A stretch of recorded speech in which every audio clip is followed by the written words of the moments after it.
प्रभु जी। ओम। बोलिए। मैं करूं क्या देख के? हाँ। अच्छा, करिए, बिल्कुल करिए। ओम अज्ञानतिमिरन्धस्य ज्ञानाञ्जनशलाकया चक्षुर्मीलितेन तस्मै श्री गुरुवे नमः। श्री चैतन्यमनोभीष्टं स्थापित येन भूतले स्वयं रूप कदा कदा महाददाति स्वयं प्रदत्तिन्नं कम्। नमो विष्णुपादाय कृष्णपृष्ठले भूतले श्रीमते भक्तिवेदांत स्वामिनीति नाम्ने नमस्ते सरस्वती देवे गौरवाणी प्रचारिणे विशेष शून्यवादी पास्य देवतारिणे। हरे कृष्णा कृष्णा कृष्णा हरे हरे हरे राम राम राम हरे हरे। हरे कृष्णा। हरे कृष्णा।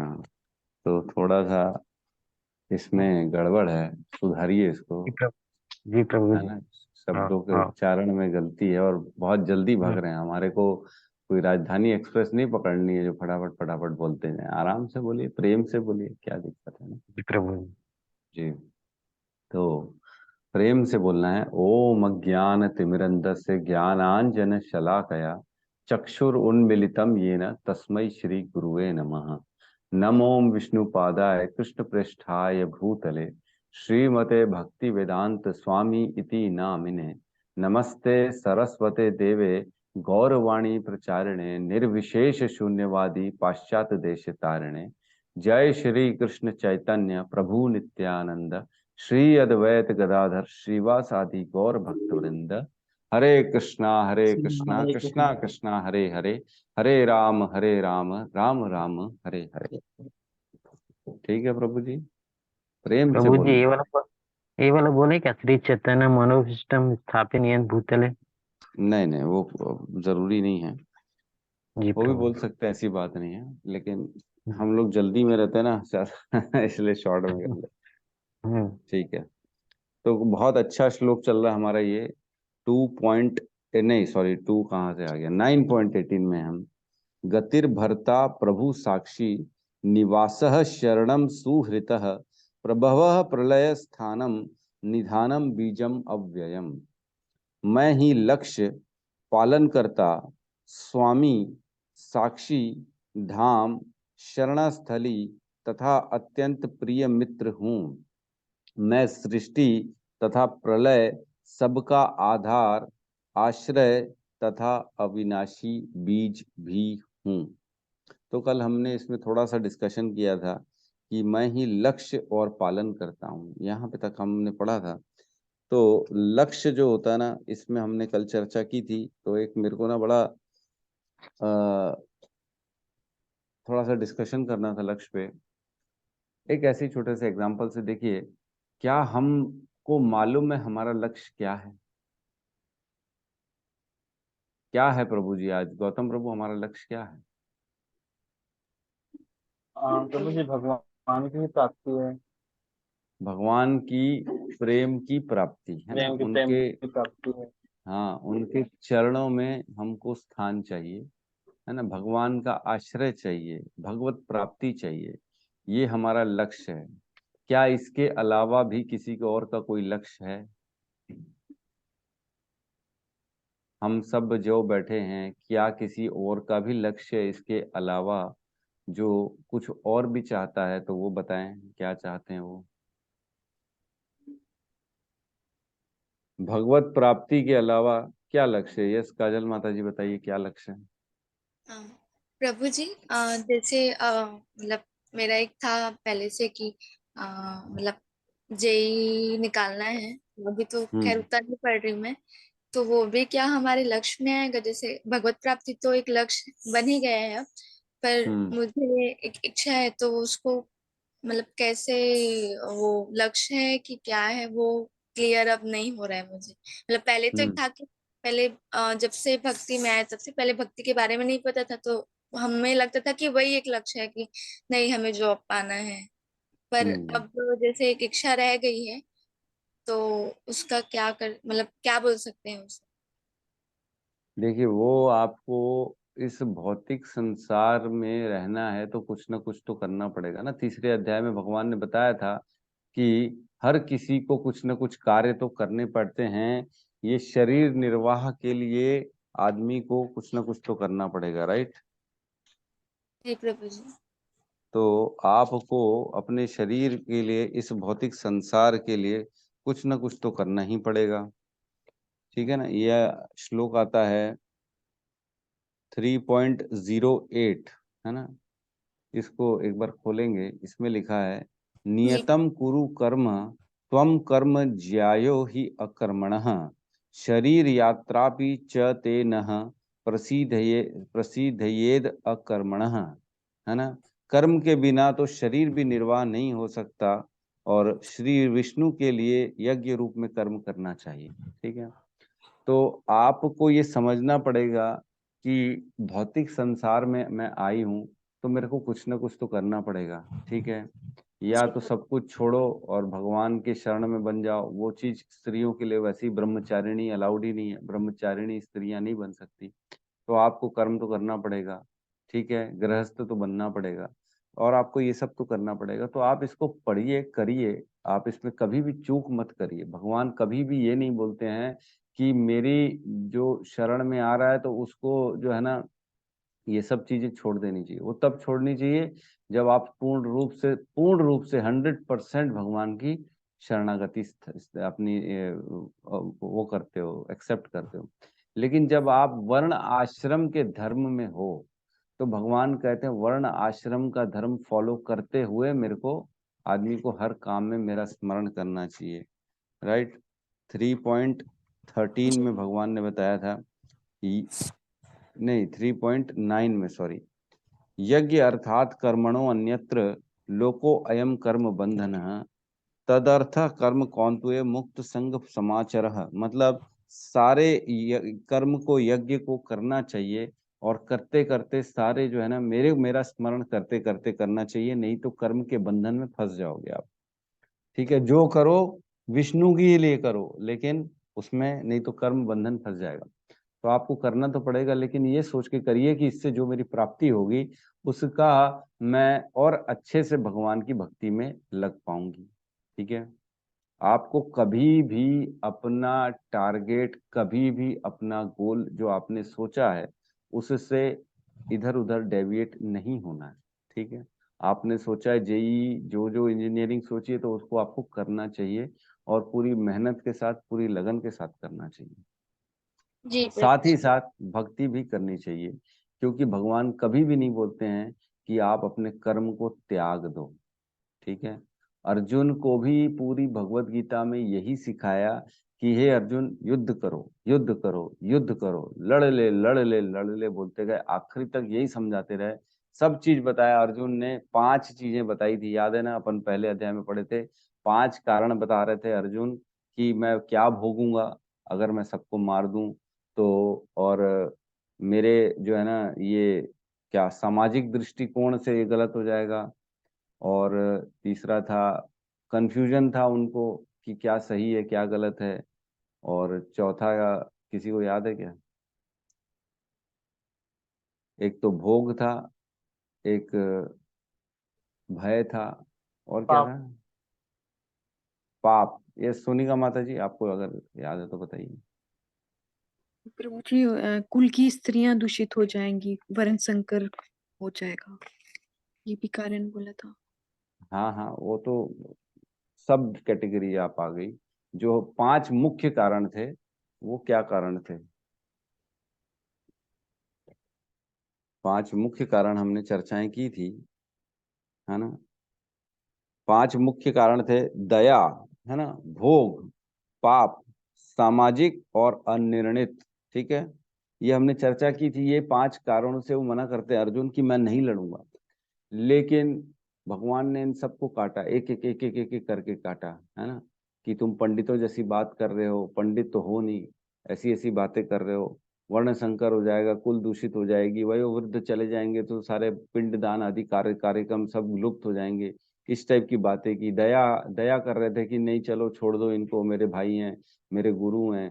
पाप है, मैं गुरु हत्या करूंगा तो पाप हो जाएगा। तो सबको एक एक करके हमने कटवाया, भगवान ने कटवाया अर्जुन को, और हमने पढ़ा, हमने समझा। हमको ये चीज समझनी चाहिए कि हमको कभी भी हमारा वर्ण आश्रम धर्म को छोड़ना नहीं है ना, कभी भी नहीं छोड़ना है। भगवान उसी में प्रसन्न होते हैं। तो आपके ऊपर जो जो दायित्व है उसको आप करिए। इसका मतलब ये नहीं है भक्ति में आ गए, मतलब बिल्कुल भी नहीं है कि आप अपनी पढ़ाई लिखाई घर बार सब छोड़ देंगे, बिल्कुल भी नहीं है। तभी भगवान बता रहे हैं कि मम अनुस्मरण करना है, मेरा अनुस्मरण करते करते सारी चीजों को करना है। ठीक है, या जो भी करना है विष्णु के लिए करना है, बस करना लेकिन है, छोड़ना नहीं। तो मेरे ख्याल से हमारी क्लास से भी यही मैसेज जाना चाहिए, जो आप लोग सब सुन रहे हैं और जो जो अपने अपने घरों में हैं, अपने अपने लेवल पे प्रचार कर रहे हैं। आप सबको ये समझना है कि हमको अपने काम करने हैं, पूर्ण निष्ठा के साथ करने हैं, पूर्ण लगन के साथ करने हैं। ठीक है, कर्मण्येवाधिकारस्ते माँ फलेषु कदाचन माँ कर्म फल हेतुर्भुर माते संगो अस्तु कर्मणि। मतलब कर्म करने का अधिकार है लेकिन फल का अधिकार नहीं है। ठीक है, और जो मिल रहा है ऐसा मत सोचो कि मेरे कर्मों के कारण मिल रहा है। ठीक है, और चौथा पॉइंट बोलते हैं भगवान इसमें कि ऐसा भी नहीं होना चाहिए कि तुम अकर्मणी बन जाओ, कि मैं कर्म नहीं करूंगा क्योंकि मेरे पास तो फल का अधिकार नहीं है। ऐसा भी नहीं करना है। भगवान बता रहे हैं कि कर्म भी करना है तुमको।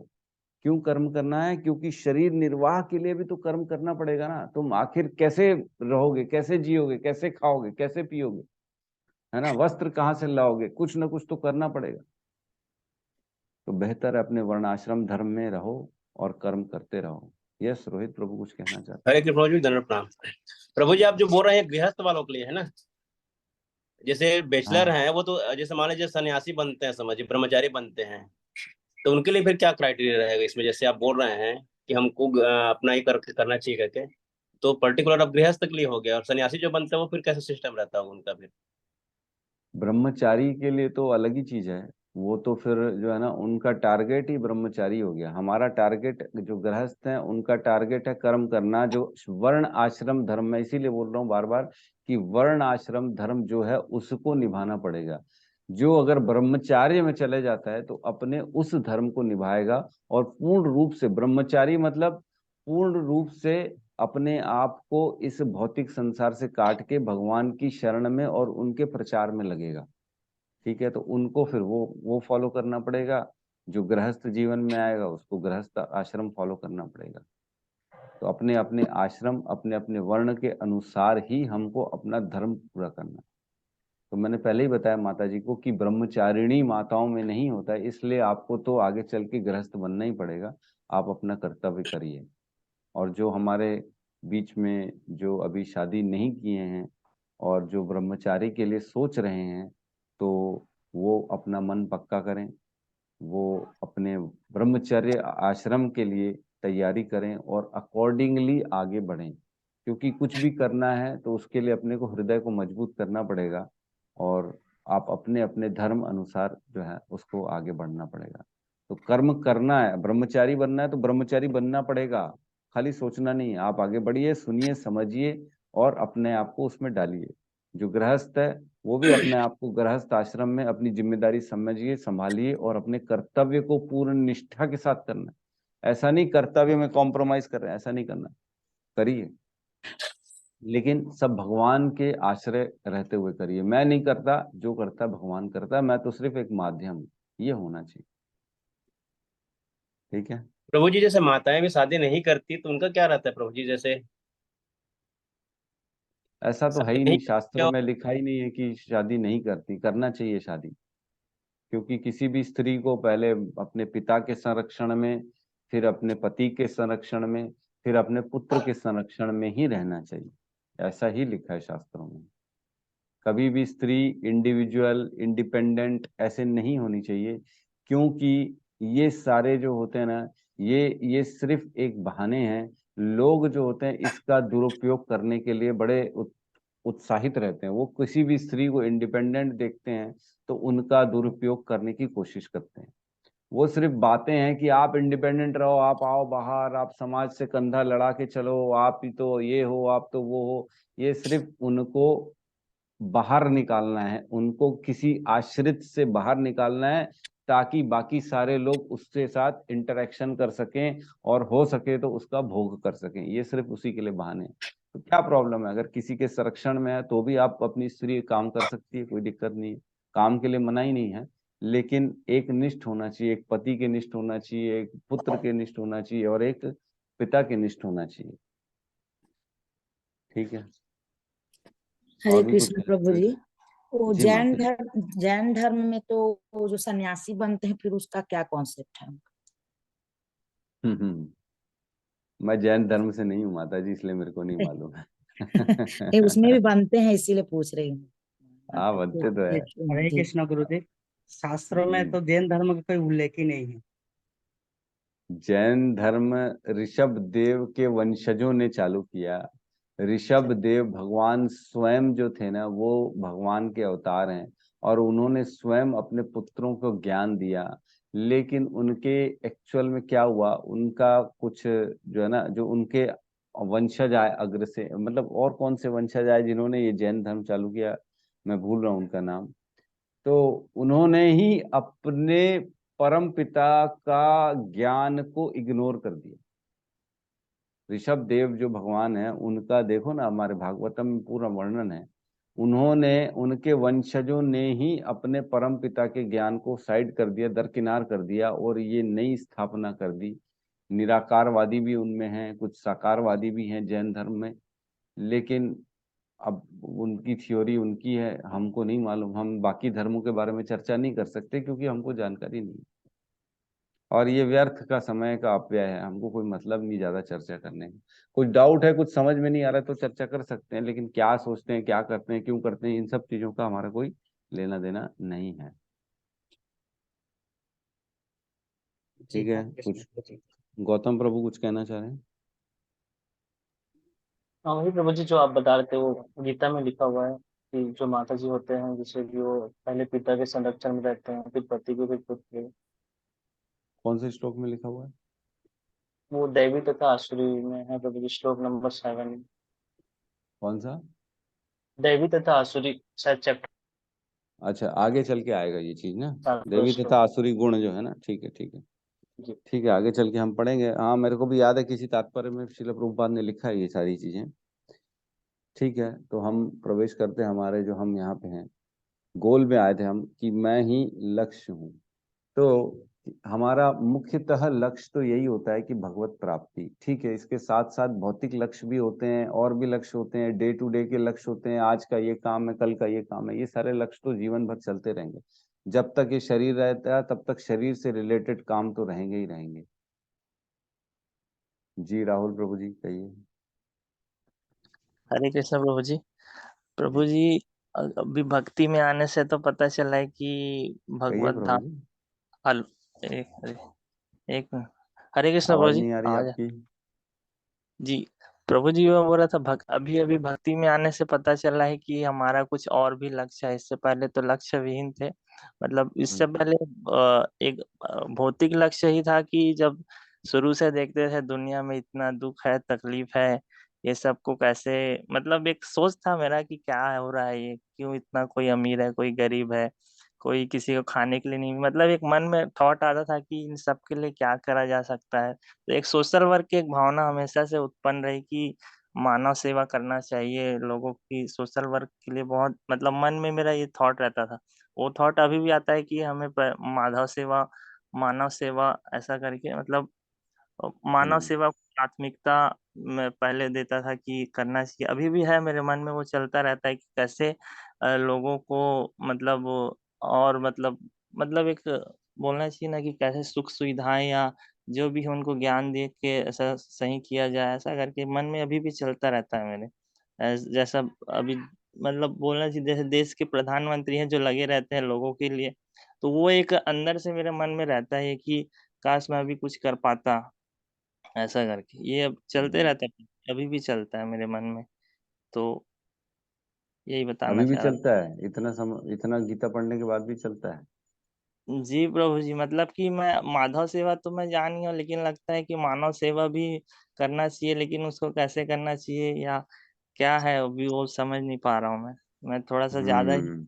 मतलब उनसे देखो, तरह ये जो गुण है ना, ये वैष्णव का गुण होता है, जीव दया, दूसरों के प्रति दया रहती है वैष्णव के अंदर। वो हमेशा दूसरों को दुखी देख के परेशान होता है, वो सोचता है इनको दुख क्यों है, इनका दुख दूर क्यों नहीं हो सकता।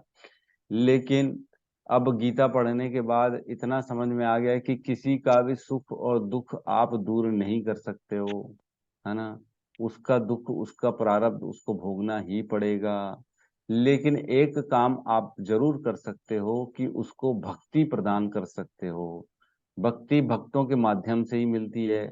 आप भक्त बन चुके हो, आप दूसरों को भक्ति प्रदान कर सकते हो। जैसे जैसे भक्ति मिलेगी वैसे वैसे उसके प्रारब्ध कट सकते हैं, आगे की गति अच्छी हो सकती है, गंदे कर्म नहीं बनाएगा, आगे की योनियां उसकी अच्छी मिलेंगी, उसको उद्धार होगा, भगवत प्राप्ति होगी। फाइनली सभी मनुष्यों का तो लक्ष्य यही है कि एक न एक दिन भगवत धाम जाना है हमारे को।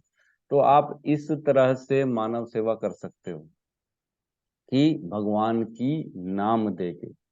सबसे बड़ा जो काम है वो भगवान का नाम देना है किसी को। मेरी चर्चा चल रही थी, इस ग्रेस प्रशांत मुकुंद प्रभु जी जब आए थे हमारे घर में, तो ऐसी चर्चा चल रही थी। वो उनका कहना था कि मेरे जीवन का एक ही लक्ष्य है, सिर्फ कृष्ण का प्रचार। कृष्ण के प्रचार से बढ़कर कुछ नहीं है इस जीवन में। मैं जहां जहां जाता हूं मैं बस यही कहता हूं कि इसको भगवान कृष्ण की भक्ति मिल जाए। जैसे ही कोई भगवान की भक्ति माला में लगता है उनके कहने पे, तो वो बता रहे थे कि मैं अपने हृदय से कहता हूँ, हे कृष्ण ये लो एक और कड़ी जोड़ दिया हूँ, अब आप संभालो इसको डायरेक्ट। अब मेरा काम था मैंने कर दिया, मैंने इसको आपका नाम दे दिया, अब आप अपनी भक्ति इसको डायरेक्ट कितनी दे सकते हो आप दे दो। ठीक है। तो इससे बढ़कर कोई दान नहीं है। पैसे का दान आपको मालूम है, क्षीणे पुण्य मृत्यु लोकम विशंति। पुण्य मिलेगा लेकिन वो क्षीण हो जाएगा, क्षय हो जाएगा, एक दिन खत्म हो जाएगा, फिर दोबारा जीरो में आ जाओगे। किसी की सेवा करोगे, किसी को कंबल बांटोगे, किसी का उद्धार करोगे, गरीबों को शिक्षा दोगे, पैसे दोगे, क्या दोगे। इन सब चीजों का सिर्फ यही उद्देश्य है कि आपको स्वर्ग जाना है। इन सब चीजों से स्वर्ग जाओगे या इस संसार में भी आपको पैसा मिलेगा, आप भी सुखी हो जाओगे क्योंकि आपने किसी की मदद कर दी। तो आपको या तो पैसे वाला बनना है, या तो सुखी होना है, या तो स्वर्ग जाना है। यही एक इसी का कारण है जिसके लिए हम पुण्य करते हैं। लेकिन भगवत प्राप्ति के लिए करना चाहिए सब कार्य, जो कि अक्षय है, जो कि कभी खत्म नहीं होगा। वो मिलेगा तो वो हमेशा के लिए सुखी रहेंगे, उनकी आगे की योनियां भी सुखी हो जाएंगी, आगे के जन्म सारे सुखी पूर्वक हो जाएंगे, सारे कर्म कट जाएंगे। लिखा ही है भगवत गीता में, कर्म काटने का एक ही साधन है, विष्णु की भक्ति, और कुछ नहीं, है ना। अप्रारब्ध फलम पापम कूटम बीजम फलेन मुखम क्रमणेव ही प्रलीयन्ते विष्णु भक्ति आत्मनः। भगवान विष्णु की भक्ति करने से, उनका नाम लेने से सारे कर्म कटते चले जाते हैं, धीरे धीरे धीरे, क्रम वाइज, सीरियल वाइज। ठीक है। जी जी प्रभु जी, बहुत बहुत धन्यवाद। तो अब प्रवेश करें भगवत गीता में। ठीक है, तो मैं लक्ष्य पे था। क्या हम ये समझ पा रहे हैं कि हम कितना समय इस संसार में निकाल दिया है। देखो, लक्ष्य मालूम होगा, जैसे हमको मालूम है हमको यहाँ से दिल्ली जाना है, तो अकॉर्डिंगली साधन यूज करेंगे हम। ठीक है, मेरा वहां जाने का साधन क्या है, ट्रेन से जाएंगे, प्लेन से जाएंगे, ऑटो से जाएंगे, पैदल जाएंगे, कैसे जाएंगे। पहले लक्ष्य साधना पड़ेगा, फिर साधन की व्यवस्था करनी पड़ेगी, है ना। फिर जो है हम अपने कर्म के थ्रू उसमें जा सकते हैं। तो लक्ष्य पहले साधना पड़ेगा कि मेरे को भगवत धाम जाना है। आज तक तो इतने जन्म निकल चुके, हमको लक्ष्य ही नहीं मालूम था, इसलिए इस संसार में हैं हम। कितने समय से इस संसार में हैं, कितनी योनियां निकल चुकी हैं इस संसार में। लेकिन ये मनुष्य की जो अभी की बार योनि मिली है, इसमें हम इतने सौभाग्यशाली हैं कि एटलीस्ट हमारे को भगवान का नाम मिल गया है। क्या हम इस पे अपने आप को गर्व फील करते हैं कि भगवान का नाम तो मेरे को मिल गया, मेरे को करने तो मिल रहा है, महामंत्र तो मिल गया मेरे को, हरे कृष्ण कृष्ण कृष्ण हरे हरे, हरे राम राम राम हरे हरे। ये कम से कम मिल गया मेरे को। लोगों को देखो अभी भी भटक रहे हैं, आज ऐसे बहुत से लोग हैं जिनको आप जानते हो, जिनकी मृत्यु हो चुकी है, जिनका निधन हो चुका है, जो भक्ति कभी किए नहीं। क्या उनकी आने वाली स्थितियां समझ सकते हो आप? क्योंकि अब आप पढ़ चुके हो, जानते हो क्या गति होने वाली है, अगली योनि क्या मिलेगी, फिर क्या मिलेगी, फिर क्या मिलेगी, फिर क्या मिलेगी। जो भौतिकवादी हैं, जिनका मरण हो चुका है, जो शरीर त्याग चुके हैं, क्या उनको मनुष्य जीवन कब मिलेगा, ये हम समझ सकते हैं? पता नहीं 100, 200, 500 जन्मों के बाद जाके, 1000 लाख जन्मों के बाद जाके उनको मनुष्य जन्म मिलेगा। जो भी भौतिक संसार में जिसने भी अपने कर्म किए हैं, वो सारे कर्मों को पहले भोगेगा अलग अलग योनियों में। पहले नरकों में जाएगा, उससे पहले नरक में सारे कर्म काट के आएगा। काटते तो है नहीं नरक में, वो तो खाली वहां पे सजा मिलती है, फिर उसके अनुसार फिर यहाँ पे योनियां मिलती हैं। योनियां मिलेंगी उसको अलग अलग अलग अलग अलग, फिर जाके कब मनुष्य जीवन मिलेगा। अनिल प्रभु का फोटो आता है खेत और यहाँ गार्डन में, फोटो खींच खींच के भेजते हैं, देखो प्रभु जी इतनी सारी योनियां हैं यहाँ पे, इतनी सारी योनियां। खेत में आप ट्रेन से जाते हैं, लाइन से खेत ही खेत दिखते हैं, इतने सारे बीज, इतने सारे पेड़, इतने सारे पौधे, उनमें से एक है मनुष्य योनि। कितनी दुर्लभ है। क्या हम समझ सकते हैं जो जिसने भगवान का नाम नहीं लिया है उसको कितना वेट करना पड़ेगा? अपना ही एग्जाम्पल ले लो, हम कब से इस संसार में भटक रहे हैं, इस ब्रह्मांड में। कब भगवान विष्णु, कब जो है ना ब्रह्मा जी की उत्पत्ति हुई थी, कब ब्रह्मा जी ने इस संसार की सृष्टि की रचना की थी, तब से जो यहाँ पे है तो वो यहीं पे है ना। वो यहाँ से बाहर निकला नहीं है, वो अलग अलग बस खाली ट्रेवल कर रहा है, कभी एक योनि, कभी के दूसरे, कभी तीसरी योनि में। तो आज हम उसी संसार का पार्ट हैं, हम भी एक योनि में हैं। इसका मतलब हम तब से तो हैं, कम से कम 50 साल हो गए ब्रह्मा जी के, है ना, तब से हैं हम। लेकिन हमारा सौभाग्य है कि हमको भगवान का नाम मिल चुका है। रस की तो बात ही छोड़ देनी चाहिए हमारे को, कि रस नहीं आ रहा प्रभु जी, मन नहीं लग रहा मेरा, प्रभु जी मैं क्या करूं, मेरे को तकलीफ हो रही है, मैं नाम लेता हूं तो मेरे को समझ में नहीं आता, मेरे भौतिक संसार में अटैच हो जाता हूं। कोई बात नहीं है, लेना ही अपने आप में एक बहुत बड़ा कार्य है। नाम लेना भगवान का, भगवान कृष्ण का नाम ले सर्व पाप हरे, सारे पाप हर जाएंगे सिर्फ नाम लेने से। कैसे भी नाम लो, है ना। एक कौन सा श्लोक था जिसमें बताते हैं कि नाम तो अपना काम करता है, जिस प्रकार विष अपना काम करता है ना, वैसे ही नाम भी अपना काम करता है। विष पीने के वाला जो है ना, विष ये नहीं सोचता कि जो मेरे को पी रहा है वो दिल से पी रहा है, कि जो है ना जबरदस्ती पी रहा है, मजाक में पी रहा है, क्यों पी रहा है, ये नहीं देखता। विष विष अपना काम करता है। वैसे ही कृष्ण भी जो है ना, कृष्ण का नाम अपना काम करता है। वो कभी ये नहीं सोचता कि जो है ना ये दिल से नाम ले रहा है, मजाक में नाम ले रहा है, कि कैसे नाम ले रहा है।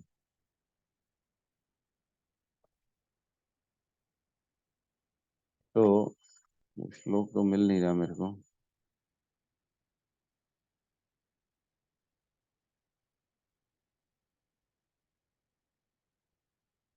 ठीक है, कोई बात नहीं। तो हम आ रहे थे अपने लक्ष्य पे।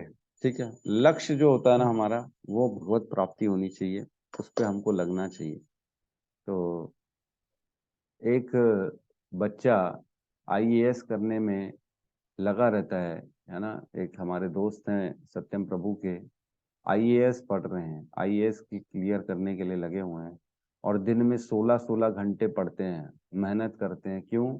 क्योंकि उनको आईएएस एग्जाम को क्रैक करना है। ठीक है। तो जो इस संसार में खाली अपने आने वाले 25-50 सालों के लिए इतनी मेहनत कर रहा है कि मेरा आने वाला 50-80 साल जो है ना वो बहुत अच्छा हो जाए, उसके लिए 16-16 घंटे मेहनत कर रहा है, तो क्या हम अपने आने वाले अनंत काल तक समय के उद्धार के लिए भगवान का नाम लेते हैं? कितना लेते हैं हम?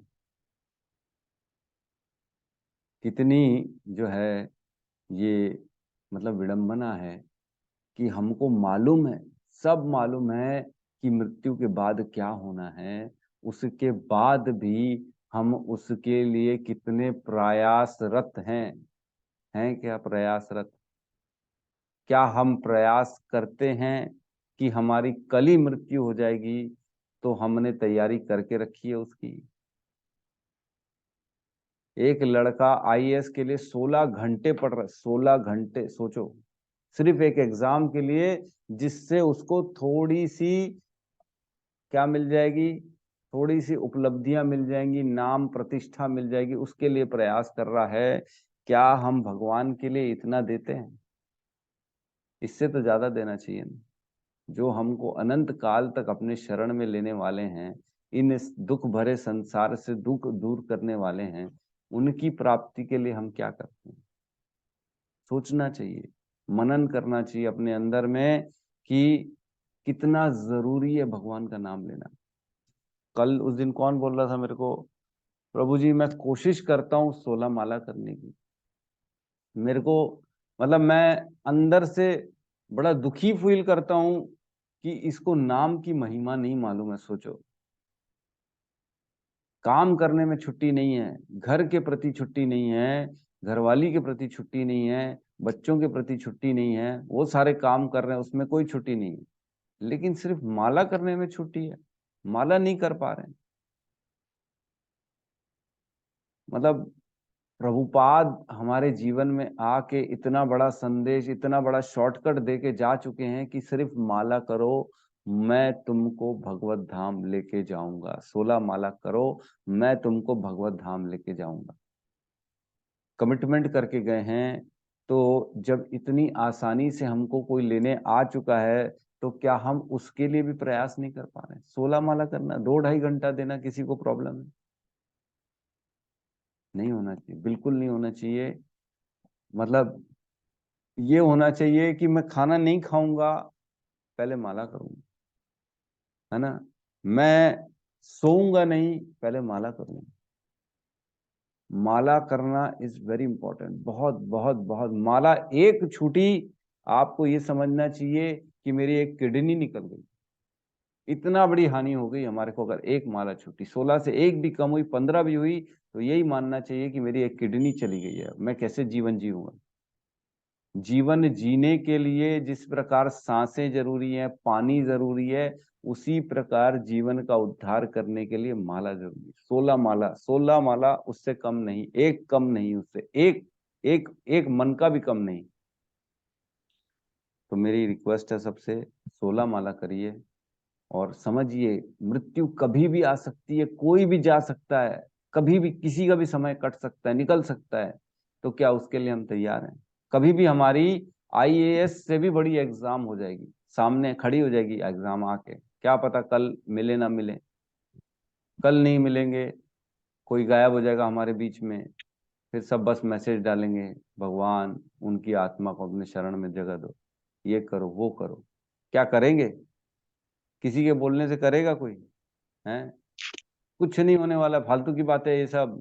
लोग आके प्रवचन दे देते, स्पीच देते हैं, वो भगवान प्रार्थना करते हैं, ये कर दो, उनको जगह दे दो, वो बड़े अच्छे थे, ये अच्छे थे, भगवान को सब मालूम है, वो परमात्मा रूप में हर चीज के साक्षी थे, उनको क्या बताओगे आप? वो सब कर लेंगे, आपके बताने से नहीं होगा, आपके मैसेज डालने से भी नहीं होगा। रेस्ट इन पीस, ये वो, स्वर्गवासी। स्वर्गवासी तो तब होंगे जब उनका कार्य होगा स्वर्गवासी, नहीं तो नरकवासी जाएंगे, वो नरक में जाएंगे। तो लिखने से नहीं होगा स्वर्गवासी। तो हमको ये सोचना चाहिए कि जिस प्रकार आईएएस की एग्जाम की तैयारी कर रहे हैं, हमारे भी मृत्यु का समय कभी भी आ सकता है, हमको उसकी भी तैयारी करनी है। 16 माला मतलब 16 माला। जिसने 16 माला का प्रण नहीं लिया है, उनसे रिक्वेस्ट है कि प्रण लो और 16 माला में लग जाओ। हरे लक्ष्य कृष्ण। समझो अपना लक्ष्य। यस माता जी। प्रभु जी, हम माला तो करते हैं, लेकिन हम्म हमारा जो मन है भौतिक संसार से नहीं, कभी अपने ख्यालों में माला से दूर चला जाता, तो वो माला छोड़ के फिर 16 माला कर, मतलब 22 माला करे तो 16 माला का फल मिलेगा क्या? हाँ हाँ, बाला 22 माला करोगे तो 16 क्यों नहीं मिलेगा? मुझे मन है। भटक जाता है ना, कभी कभी ख्यालों में पहुंच जाता है, मेरे साथ ऐसा हम्म ये हुआ वो, तो वो माला मैं छोड़ देती हूँ, करती हूँ, लेकिन फिर भी अपराध तो होता है ना प्रभु, अपराध तो अपराध, हम्म तो क्या करें। मन का क्या करे, अपराध हो ही जाता है। वो माला भी छोड़ के गिर करती हूँ, लेकिन फिर भी गलती तो करती हूँ प्रभु, ख्यालों में चली देख जाती। भाई देखिए, ऐसा है कि भगवान के सामने बैठ के किया करिए, हरि नाम को सामने रखिएगा, वो मंत्र एक प्लेट में लिखा होना चाहिए, उसको देखते देखते करिए, तो क्यों मन भटकेगा? मन नहीं भटकेगा, है ना। अपने आप कोशिश खो जाती करें, दुनिया में, दूसरी दुनिया जागना में। पड़ेगा ना, बार बार आपको मन को पकड़ के फिर वापस खींच के लाना पड़ेगा, के लिए है वो ना। माला छोड़ देती हूँ प्रभु जी। थोड़ा तकलीफ की वजह से, पैरों की तकलीफ की वजह से, थोड़ा कभी मेरे को याद करोगे प्रभु जी, ऐसे मतलब किसी इच्छा के लिए नहीं। मेरे को दर्शन ही क्यों नहीं हो पा रहा, एक जगह की हो गई मैं, मेरे को अधूरा रह गया, तो देखो इस तरह से होता है प्रभु। चैतन्य चरितामृत में कहते हैं, कृष्ण बहिर्मुख हैया भोग वांछा करे, निकट स्थ माया तार झपटिया धरे। मतलब अनादिकाल से कृष्ण बहिर्मुख जीव जो होता है ना, जैसे ही कृष्ण से बहिर्मुख हो गए, कृष्ण से मुख हमने मोड़ा, तो क्या हो गया, हमने संसार की तरफ मुख कर लिया। और जैसे ही संसार की तरफ मुख कर लिया ना, तो माया संसार को पकड़ी हुई है और हमको भी पकड़ लेती है फटाफट, और अपनी माया में फंसा के उसमें जो है ना भोग देती है। फिर उसको जो है ना तरह तरह के सुख दुख के जंगल में फंसा देती है। जैसे मंदिर में आप खड़े हैं, सामने भगवान है स्टेज में, ठीक है, आप भगवान के सामने खड़े हैं, आपने क्या किया, मुख भगवान की तरफ किया हुआ है, तो क्या आपको संसार दिख रहा है? क्या संसार तो पीछे है। लेकिन जैसे ही हमने मुख मोड़ा, संसार की तरफ मुख किया, तो संसार तो हमको दिखेगा, लेकिन भगवान हमसे विमुख हो जाएंगे, भगवान हमसे दूसरी दिशा में चले जाएंगे। तो या तो संसार मिलेगा या तो भगवान मिलेगा। भगवान की तरफ मुख करेंगे तो भगवान मिलेंगे, भगवान की तरफ पीठ दिखाएंगे तो संसार मिलेगा। अब आपकी चॉइस है सबकी, कि करना क्या क्या चाहिए हमारे को। तो नहीं प्रभु, संसार में हमारे को इंटरेस्ट नहीं जगाना है। संसार में हमारे को ऐसे रहना है जैसे कि एक जो है ड्रामा में एक रिहर्सल में एक रोल मिलता है, बस रोल किए चले गए। वो रोल के लिए हम जीवन भर नहीं रहते हैं कि मेरा तो, मैंने ना एक एक स्कूल टाइम में मैंने एक ड्रामा किया था जिसमें मैं जोकर था, तो अब मैं क्या जीवन भर जोकर बन के तो नहीं घूमूंगा? वो तो सिर्फ एक ड्रामा था, जोकर बने, कार्य खत्म हुआ, छोड़ के निकल आए। वैसे ही ये संसार में भी हमको बस जो कार्य मिला करो, छोड़ो, आगे बढ़ो, उसमें जीवन भर लगने की जरूरत नहीं। प्रभु जी तो संसार नहीं, बस तो वृंदावन नहीं जा पाए, मायापुर नहीं जा पा रहे पैर की वजह से, वो ख्यालों में आता है प्रभु जी। भगवान का भक्ति भी मिला तो कुछ साधन भी मिला, तो अब ऐसा मेरे साथ हो गया करके वो दुख माता होता जी, है। हमने उस दिन भी चर्चा की थी, धाम और तीर्थ में यही अंतर है। धाम में आपको जाने की जरूरत नहीं है, धाम का चिंतन, धाम का केवल प्रणाम आप यहीं बैठे बैठे करोगे, उनकी महिमा सुनोगे, उनका वर्णन सुनोगे, तो आप धाम की आपको फल प्राप्त हो जाएगा, धाम जाने का, है ना। यही धाम और तीर्थ में फर्क है, इसलिए आप चिंता मत करिए। जा सके तो ठीक है, नहीं जा सके तो भी कोई कोई प्रॉब्लम नहीं है, आप जाने बस की महिमा। प्रभु जी नहीं हो पाता। प्रभु जी, एक प्रभु जी बीमार थे जो वेद व्यास जी उनके लिए माला करते, उनकी तबीयत कैसी है अभी? हाँ बेटर है, उनकी उनकी स्थिति ठीक है। हम्म, ठीक है।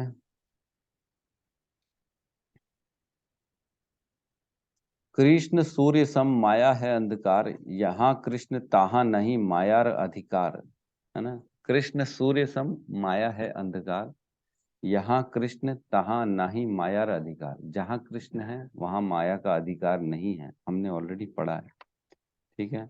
और एक जो है ना, मैं एक्चुअल में आप लोगों को बताने वाला था, लक्ष्य को लेके, गति को लेके, एक ना चैतन्य चरितामृत में श्लोक आता है,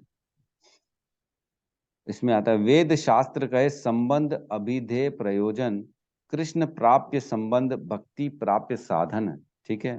वैदिक ग्रंथ कृष्ण के कथा कृष्ण के साथ जीव के सनातन संबंध के विषय में जानकारी देता है, यही संबंध कहलाता है। जीव द्वारा इस संबंध की जानकारी तथा तदानुसार कर्म करना अभिधेय कहलाता है। और भगवत धाम लौट जाना जीवन का चरम लक्ष्य है, जिसे प्रयोजन कहते हैं। ठीक है, संबंध, अभिधेय, प्रयोजन। पहले संबंध बताना है, संबंध क्या चाहिए, कृष्ण क्या है, कृष्ण के साथ संबंध क्या है। फिर होता है अभिधेय, कि उस तक प्राप्त करने का जो रास्ता होता है वो क्या होता है, अभिधेय। और प्रयोजन क्या होता है, भगवत धाम जाना। टारगेट, संबंध और अभिधेय, संबंध, प्रयोजन। ठीक है, आगे कहते हैं अभिधेय नाम शक्ति प्रेम प्रयोजन पुरुषार्थ शिरोमणि प्रेम महाधन। मतलब भक्ति अथवा भगवान की तुष्टि के लिए इंद्रियों से काम करना अभिधेय कहलाता है। अभिधेय क्या रहेगा, जो प्रोसेस होगा भगवत धाम जाने का, प्रोसेस जो हम कर्म करेंगे अपने शरीर से, मनसा वाचा कर्मणा, वो कहलाएगा अभिधेय। इंद्रियों से, मन से, शरीर से, वाणी से जो कर्म करेंगे अभिधेय कहलाएगा, क्योंकि इससे मनुष्य का मूल भगवत प्रेम विकसित हो सकता है, जो जीवन का लक्ष्य है। यह लक्ष्य जीवन का सर्वोच्च हित है और सबसे बड़ा धन है। इस तरह भगवान की प्रति दिव्य प्रेमा भक्ति प्राप्त होती है। ठीक है, तो इस प्रकार भगवान से हमारी प्रेम बढ़ेगी, भगवत धाम जाने का लक्ष्य हम हासिल कर पाएंगे, जैसे जैसे हमारी इंद्रियों को भगवान की सेवा में लगाएंगे। ठीक है, तो समय तो वसी हो गया है। और किसी का कोई अगर प्रश्न है तो ठीक है, नहीं तो क्लास को क्लोज करते हैं। हरे कृष्ण प्रभु जी। जी प्रभु जी, हरे कृष्ण। लक्ष्य से ही आगे नहीं बढ़ पाए प्रभु जी। प्रभु जी, मेरा एक पर्सनल ओपिनियन था कि जैसे हम क्वेश्चन आंसर बीच में करते हैं ना, इसको आप लास्ट सेशन में आप के जैसा बोले, एक क्वेश्चन आंसर जैसे 6:45 के बाद में आप देते हैं टाइम, तो हमारा जो ओपिनियन है, जो भी है हमारा क्वेश्चन है, उसको हम बाद में करें। क्या ब्रेक हो जा रहा है अभी बहुत ज्यादा, इसमें मैं देख रहा हूँ, है ना। तो बीच में जैसे आपका जो फ्लुएंसी रहती है वो टूट जाता है पूरा, तो हमको भी सुनने में जो है ना थोड़ा दिक्कत होती है। प्लस क्या, वैसे मैं क्वेश्चन कर दे बीच में, तो क्वेश्चन मेरे को आप लास्ट में टाइम दे ही रहे हैं ना, उसके हिसाब से हम अपना हिसाब से, बाकी आप जैसा बोले। नहीं नहीं, ठीक कह रहे हैं। तो सबसे रिक्वेस्ट है, प्लीज बीच में कोई क्वेश्चन ना करें, है ना। क्वेश्चन आंसर 6:45 के बाद ही होगा, तो उसके पहले प्लीज अपना क्वेश्चन भी ना करें, ना अपना कोई रियलाइजेशन दे, ना कुछ फ्लो में व्यवधान डालें, है ना। तो हमारा गीता थोड़ा बढ़ पाएगा, नहीं तो ऐसे तो एक एक श्लोक, दो दो श्लोक में हमारे को समय लग जाए। प्रभु जी, उसके बाद हैंड रेज कीजिए जिसको भी क्वेश्चन रहेगा, तो बहुत हाँ, अच्छा। अब हैंड रेज भी रहेगा तो भी मैं अब उसको 6:45 के बाद ही पूछूंगा कि बताइए क्या कहना है आपको, अपना लिख के रख लीजिएगा। प्रभु जी से 6:45 के बाद ही करने का। हाँ हाँ हाँ, ताकि क्या कुछ पढ़ भी लें हम, जी है ना। ठीक है जी, सत्यम प्रभु कुछ कहना चाहते हैं। प्रभु जी, स्टार्टिंग में वो हुआ था कि श्लोक का साइटेशन वाला, मतलब जो होमवर्क दिया था प्रभु जी, हाँ, वो तो शुरू हुआ मैं था, थोड़ा आप लेट नहीं गया थे। था। अच्छा अच्छा अच्छा। जी जी जी, तो हाँ मैं एक बार ट्राई करता हूँ प्रभु जी। हाँ, बोलिए बोलिए। गतिर्भर्ता प्रभु साक्षी निवासः स्थानं ने गतिर्भर्ता प्रभु साक्षी निवासः शरणं सुहृयत्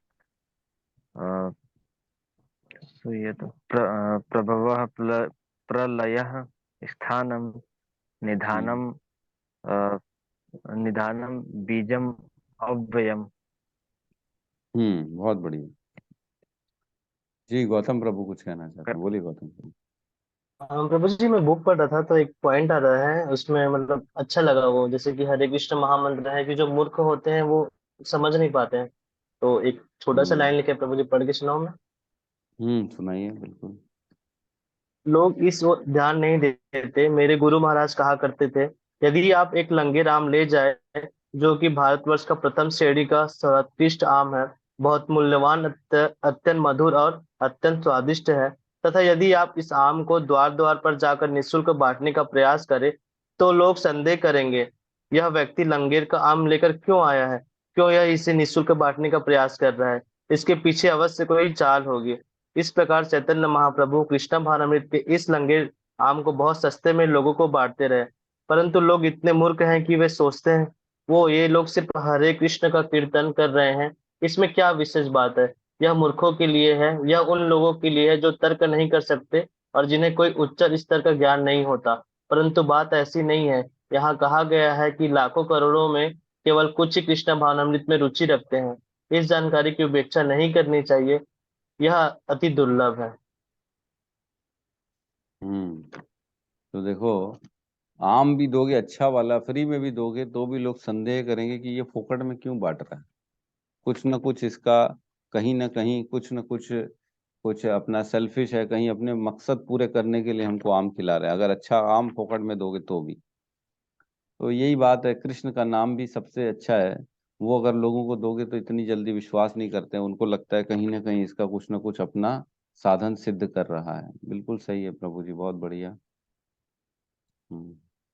और किसी का कोई प्रश्न या डाउट?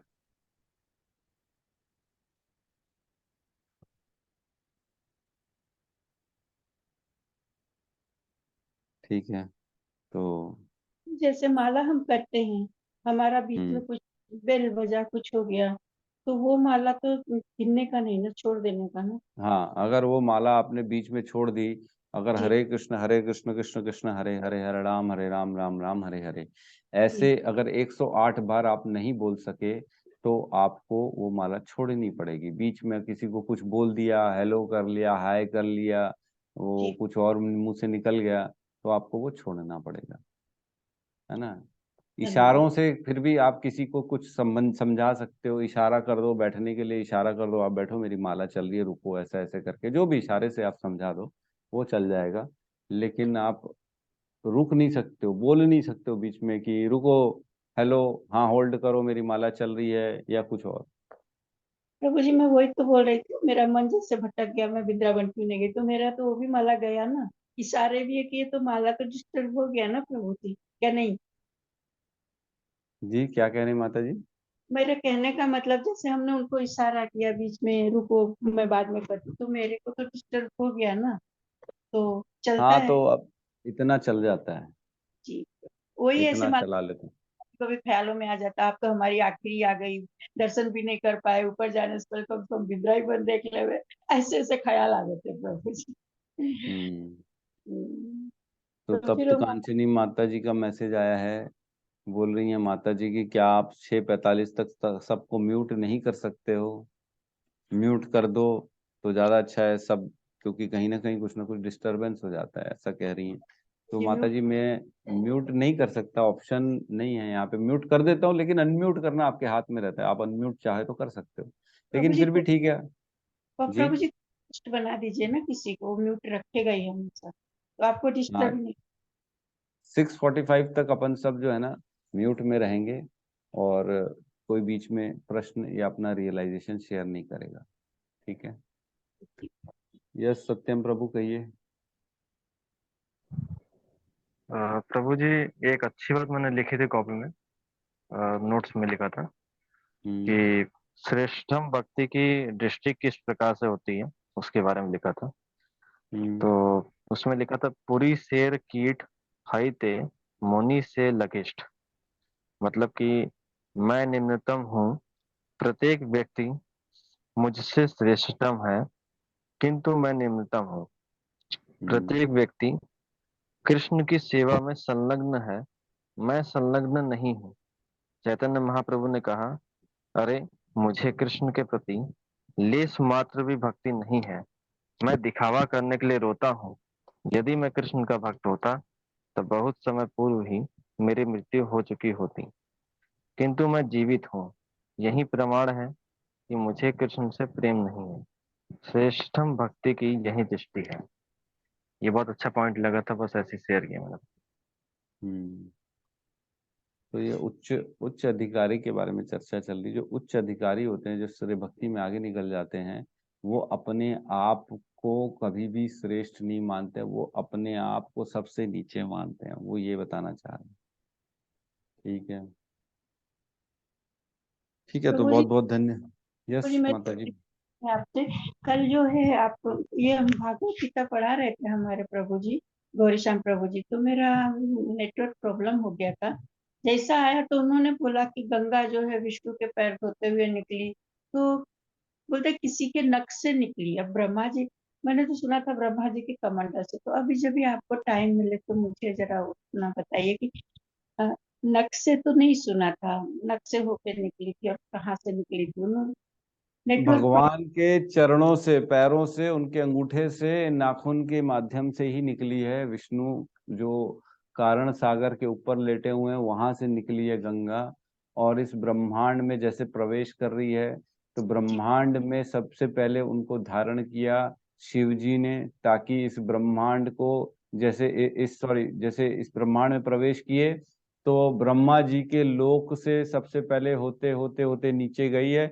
इस पृथ्वी के आने के पहले शिव जी ने उनको अपनी जटा में धारण कर लिया, नहीं तो पृथ्वी फट जाएगी दो भाग में, इसलिए उनको जटा में धारण किया, फिर शिव जी के जटा से इस पृथ्वी पे आई है। वो मालूम प्रभु जी बोले मेरू पर्वत से, मेरा नेटवर्क चला गया, मेरू पर्वत से 4 धाराओं में बह गई। लेकिन प्रभु जी भगवान सब तो ब्रह्मा जी का कमंडल से बोलते, तो ब्रह्मा जी के ऊपर जो भगवान है विष्णु भगवान, उनके नख से मतलब हाँ हाँ, और उसको लिया ब्रह्मा जी ने अपने कमंडल में ले लिया। उन्होंने ये बोला कि ये तो भगवान का अभिषेक हो रहा है, गंगा भगवान का अभिषेक करते हुए उनके चरणों से आ रही है, तो मैं इसको सबसे पहले अपने कमंडल में लेके इसको धारण कर लेता हूँ। तो उन्होंने भी ले लिया अपने लिए। उन्होंने अपने पास रख लिया प्रभु जी, फिर वहां हाँ से हाँ, डायरेक्ट वो तो निकली। हाँ, बहती आ रही है, वो ऊपर से, ब्रह्मांड के ऊपर से बह रही है, 4 भागों में ऐसे अलग अलग। जब पृथ्वी में आ रही है तो पृथ्वी के पहले शिव जी ने उनको अपनी जटा में धारण कर लिया। धन्यवाद प्रभु जी, मैं वही कंफ्यूज थी। अभी तक तो मैंने सुना था ब्रह्मा जी के कमंडल से ही आई थी खाली, तो वहां मेरे उससे पहले नेटवर्क चला गया था, बोलते उनके नख से निकली। कौन से हम्म। भगवान के भगवान हो, मेरा नेटवर्क नहीं था प्रभु। धन्यवाद। धन्यवाद माता जी। ठीक है, ठीक है, तो हम क्लोज करते हैं आज के सेशन को। कल कोशिश करेंगे इस श्लोक को कंप्लीट करने की। ठीक कल है, करेंगे प्रभु जी, कोई डिस्टर्ब नहीं करेंगे। हाँ, कोई बात नहीं, कोई बात नहीं, ठीक है। चलो सब मिलके हरे कृष्ण महामंत्र का जाप कर लेते हैं। अनम्यूट कर लेंगे। हरे कृष्णा हरे हरे कृष्णा कृष्णा हरे हरे कृष्णा कृष्णा कृष्णा कृष्णा कृष्णा कृष्णा हरे हरे हरे, हरे हरे राम हरे हरे राम, हरे राम राम राम हरे हरे। हरे हरे। सभी भक्त सभी वृंद की भक्तजन की जय। जय। जगत गुरु शील जगतगुरु श्रील प्रभुपाद की प्रभुपाद जय। की जय। जय जय गौर प्रेमानंदे। जय गौर प्रेमानंदे। हरि हरि बोल हरि हरि बोल। हरि हरि बोल। बोल।